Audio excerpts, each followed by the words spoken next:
best games, and like the best teaching, are open and flexible, promote all sorts of kind of thinking and questioning and deep conceptual understanding.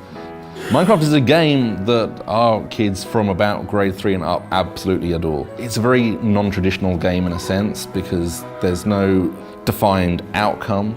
They're not playing for points.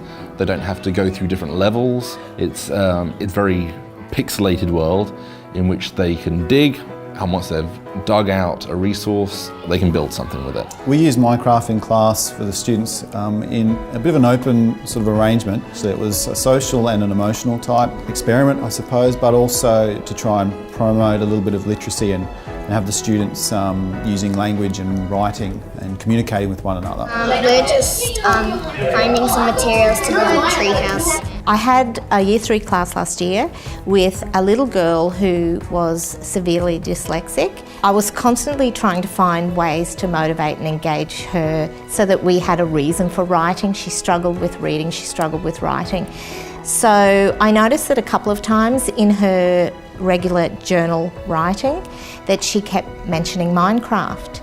Some of these students in the class who in a normal lesson, without a game perhaps, would remain a little bit more quiet or reserved, yet they brought to Minecraft an experience and knowledge that they were confident with and willing to share. And so I saw students who are probably a little bit more shy and quiet come to life and find their voice and start to interact more confidently and gain confidence within their cohort because they were seen as having this expertise that really prior to that some of the girls hadn't recognised before. That's what kind of brought us together to come because say Darcy didn't really know how to play, so I taught her a bit. The good thing is the little girl who was the real struggler, she'd always been the one that had been helped, always, became the expert. She was the Minecraft expert in the classroom, so she's helping me. She's helping these other really good English students. My class is a 4-5 composite, so it was beautiful and great to watch some of these grade 4 students who had great knowledge work with some of these older girls who had limited knowledge, but the age difference and grade difference was eliminated and they were working together as a team where things were irrelevant in terms of age. There was a lot of confusion and misunderstanding and at times debate and argument, which is all healthy. But once they all realised what they were trying to achieve and the goal, they were on the same page and we started to see progress. Both teams need iron, but they can't, they're not allowed to mine iron. So we're not allowed coal, so they have to mine coal and trade it with us, and we have to mine iron and trade it with them.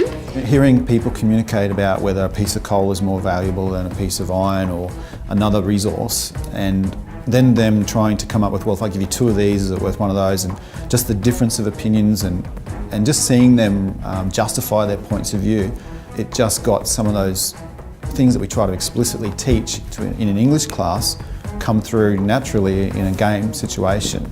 We had a science and technology showcase coming up and we had to do something for it. A few weeks into using Minecraft, just playing with it, experimenting, building, the girls said we could create something.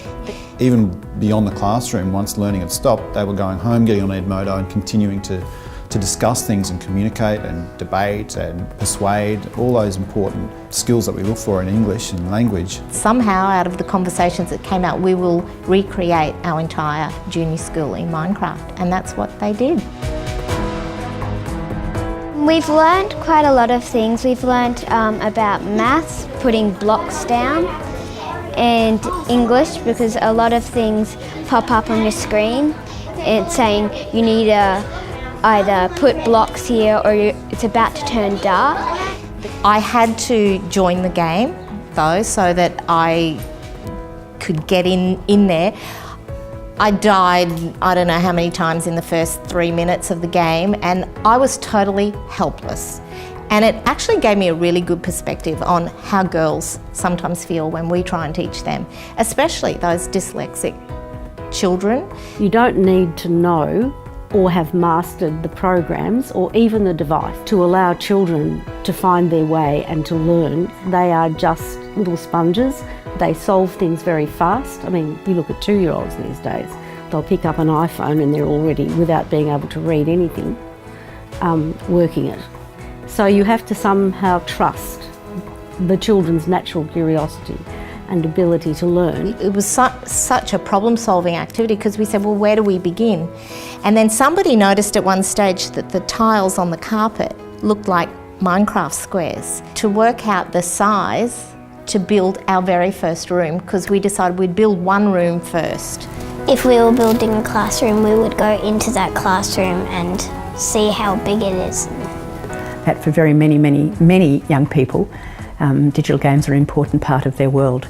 It's not to say they are for all children. It's a place where students who might not find school particularly engaging or motivating will nonetheless spend a great deal of time working out quite complex problems, interacting with people, working out strategies.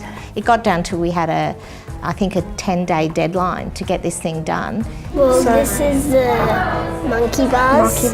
All other subjects gave way to working on Minecraft, and I've never seen girls arriving at my classroom door at 7:30 in the morning saying, can we come in and start work on this project? So that was exciting. It's awesome. It's really fun. I love it. And it makes you get thinking a lot. You get killed a lot though. Wish I could stay on this world forever, even though. Yeah.